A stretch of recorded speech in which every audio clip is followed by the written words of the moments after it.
Good morning, students. Welcome to the Geometry online session. We have completed the first semester portion for geometry. So whatever we are learning in this session is not going to include in your semester exam. Okay. So in this session only we are going to see few properties of rectangle, square and rhombus, and we are going to compare these properties. We are going to find how many properties are similar in these quadrilaterals. Okay, and based on it, two theorems we will see, and we will solve one problem based on these theorems. Okay, so let's start with the sixth session on quadrilateral. Here we are going to see properties of rectangle, rhombus and square. So here I have shown you one quadrilateral. Can you name this quadrilateral? Yes, it is a quadrilateral ABCD and it is a rectangle. Okay. So with the help of this figure, can you tell me the properties of rectangle? Yes. So let's start. First property is opposite sides of a rectangle are congruent. Second property is about the angles. What you can say?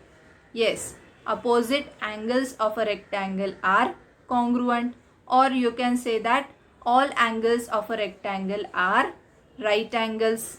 Yes. And what about the diagonals? Diagonals of a rectangle bisect each other and diagonals of rectangle are congruent. Yes. So these are the properties of rectangle. You have learned all these properties in the previous standard also.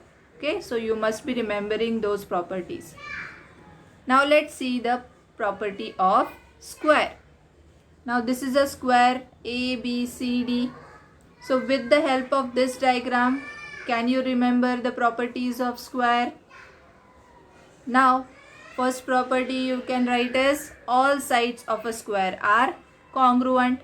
Yes. What about the angles? All angles of a square are right angles. Yes.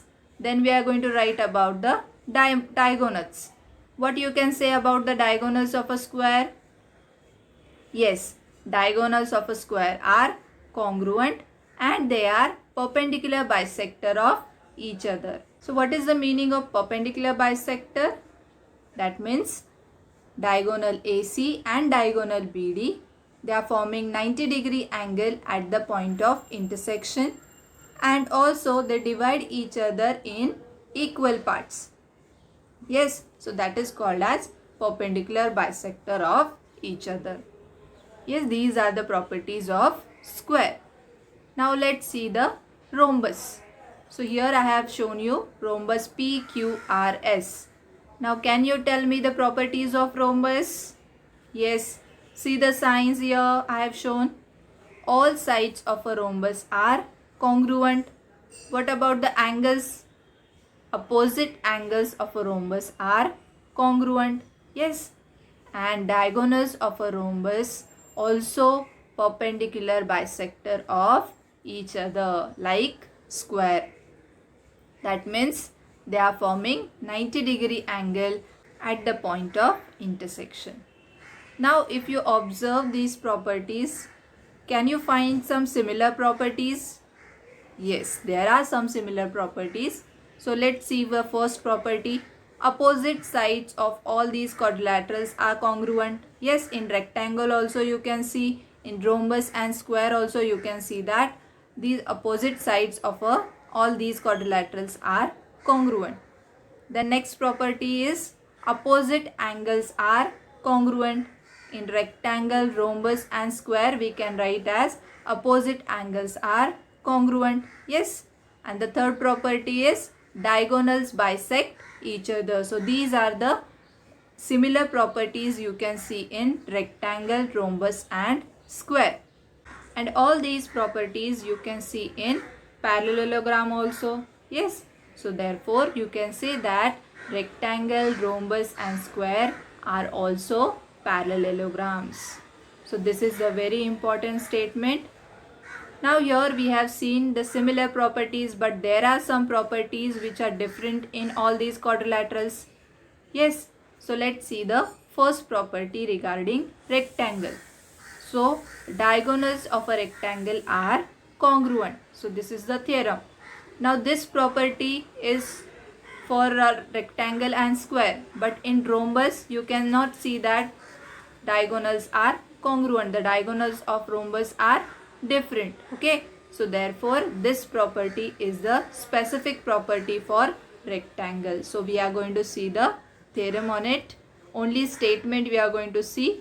Proof is not going to come for your exams. Okay, so given what is given here, quadrilateral ABCD is a rectangle, and what you have to prove is diagonal AC is congruent to diagonal BD. So this is the theorem based on the specific property of rectangle. So whenever we have to show that the given quadrilateral is a rectangle, we have to check the diagonals. Okay. Next property is diagonals of a square are congruent. So that also we have seen that diagonals of a square are congruent. So this property is similar for rectangle and square. So what is the difference between rectangle and square? Yes, in rectangle opposite sides are congruent, but in square all sides are congruent. So with the help of that property you can find out the given quadrilateral is square or rectangle. Okay, so what is given in this figure? Quadrilateral ABCD is a square, and what you have to prove is diagonal AC is congruent to diagonal BD. And one more important statement we are going to see here is every square is a rectangle. That means if you have any square with you, that can be a rectangle, but every rectangle cannot be a square, because in rectangle only opposite sides are congruent, but in square all sides are congruent. Okay, so these statements you should remember to solve practice set 5.3. Now again I am repeating, whatever we are learning in this session is not going to come for your first semester exam. Okay, now we are going to solve one sum related to these theorems from practice set 5.3. Diagonals of a rectangle ABCD intersects at point O. If AC is equal to 8 centimeter, then find BO, and if angle CAD is equal to 35 degree, then find angle ACB. So in this example we have to find length of BO and angle ACB. So let's start with the solution. What is given to us? Quadrilateral ABCD is a rectangle. So what we can write here? Length of BD is equal to length of AC. We know that diagonals of a rectangle are congruent. Yes, and we know the length of AC. Therefore, we can write here length of BD is equal to 8 centimeter. Okay. Now, if the length of BD is 8 centimeter, then what will be the length of BO? Yes, it must be a half of length of BD, because we know that diagonals of a rectangle bisect each other. Yes, so therefore length of BO is equal to half length of BD. Reason you will write as diagonals of a rectangle bisect each other. Now let's substitute the value of length of BD.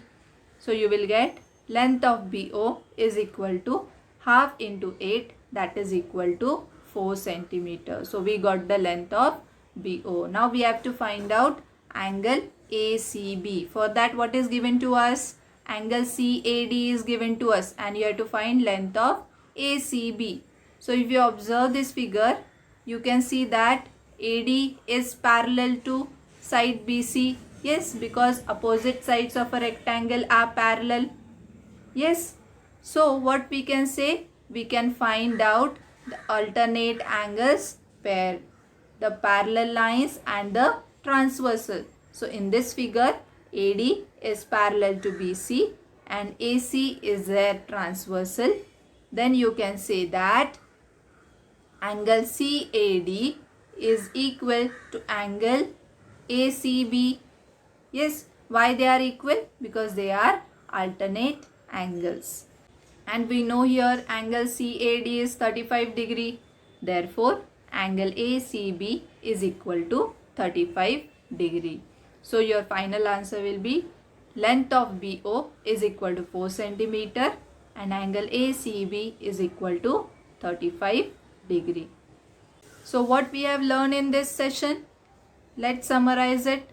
First point we have learned is rectangle, rhombus and square are also parallelograms.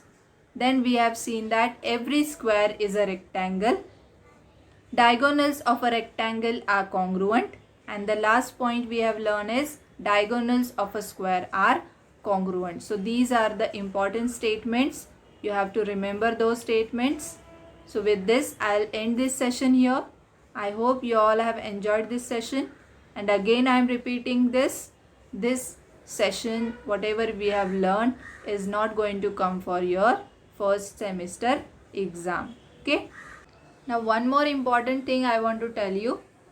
If you are having any doubt regarding lesson number 3, triangle, lesson number 7, coordinate geometry, and lesson number 5, quadrilaterals, practice set 5.1 and 5.2, then you can post those queries in your common group you are having for the 9th standard. No, in that group you can ask those queries, or in your class group also you can ask. Then your class teacher will forward that message to me so that we can solve those queries in the revision sessions.